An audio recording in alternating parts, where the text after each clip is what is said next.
Hi everyone, I'm Britton Kaiser and I'm here with Daniel Nelson, Eric Gustafson, and Luke Barnard, the members of Jazz Atavists, Bemidji State's very own jazz group. So, what does atavist mean? Oh, atavist, that's the easy question. It means throwback. Okay. So basically we play music from the golden age of jazz. Awesome. And so how did Jazz Atavists come to be? Actually, I lived in the Washington, D.C. area for about 40 years, and during that time, the later part of that time, I became a music director for a church in the Washington, D.C. area, and just by chance found out that my assistant music director had a really good student in bass, and I thought, well, let's keep going on this, and I found a drummer who was this prodigy in the same church, basically, and we put together this group, and it just clicked. Yeah. And so we started doing all these numbers. We did an initial concert with numbers from Bill Evans, Dave Brubeck, and Oscar Peterson, who happens to be just about my favorite. Yeah. And so that group was formed, and we started doing concerts. And then, of course, 2 years later, I moved to Bemidji from Washington.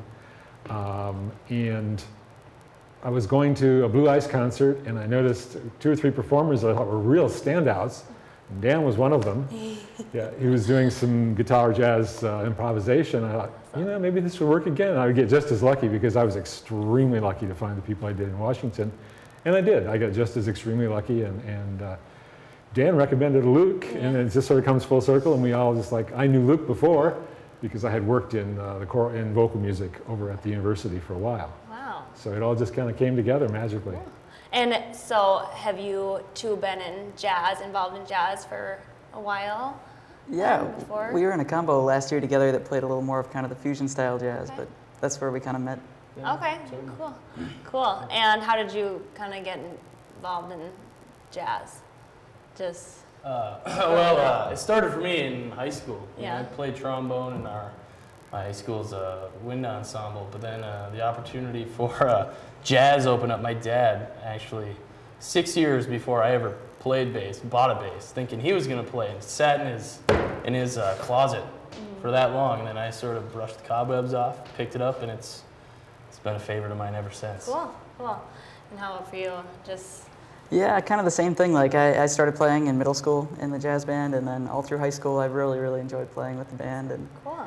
so I got involved in college too. Awesome. And I understand you did a lot with classical music before Yes, jazz? that's true. In fact, that's almost all of what I Yes. did. And it's so terribly different. It was, I'm one of those people who, you know, I'm probably not a type A except for the one fact that I just love to pick up brand new things and just play the heck out of them. You know, I was a computer programmer for 17 years because I just found a computer and decided to do that. I worked myself out of a few jobs actually because they computerized their operation. But basically, I did this because it all started way back when I was on a Fulbright Fellowship, and I happened to see Oscar Peterson perform. I had no idea who he was, and he was this master of the piano. And I had all this classical piano training, but then found out that Oscar was very heavily classically trained as well. So I Okay. thought, maybe I'll give it a shot. Yeah. And I'm learning now. I'm learning a lot from these guys because, Cool. as you say, I'm a classical pianist and have done that thing for 40 years, but jazz is relatively Yeah. new to me. So I picked somebody who had a lot of classical technique as sort of my hero, Cool. and that's kind of the way it went. So is the transition kind of difficult? Cause It's rocky in they're- spots. The nice thing is that I have some pretty substantial classical technique, and Oscar's technique was legendary. So it's something for me that it's within my range of possibilities to strive for. Yeah. For his kind of technique, yet I'm still working on the jazz part, the part of playing with lines and tempos within a very strict, meter, Definitely. which is not all that familiar to me because Right. the romantic music just goes all over the place sometimes. Well, hey, I thought you guys sounded great. Do you guys play shows or have anything coming up, or you guys kind of? We've been doing primarily benefits. Yeah? Yeah. Okay. Yeah, we played for the benefit for the Bemidji Symphony fundraiser, their Desserts by Design, their annual thing. We've done a couple for the American Heart Association and for Habitat for Humanity. Okay. So yeah, cool. we've done a lot of kind of free work. We're working on Yeah. building a whole act, putting an act together, and start taking it on the road a little bit. Awesome. So in October is going to be our big thing. We're looking for kind of a spectacular. We're going a little more Las Vegas. Yeah? So yeah, we'll have lights and costumes and scenery and all that sort of stuff. Yes. Awesome. And I have to give a plug to our manager, Yes. who is Dr. Debbie Gilda from the biology department here, who just found out about us and decided she thought we were terrific. So she's been our just guardian angel. Great. Yeah.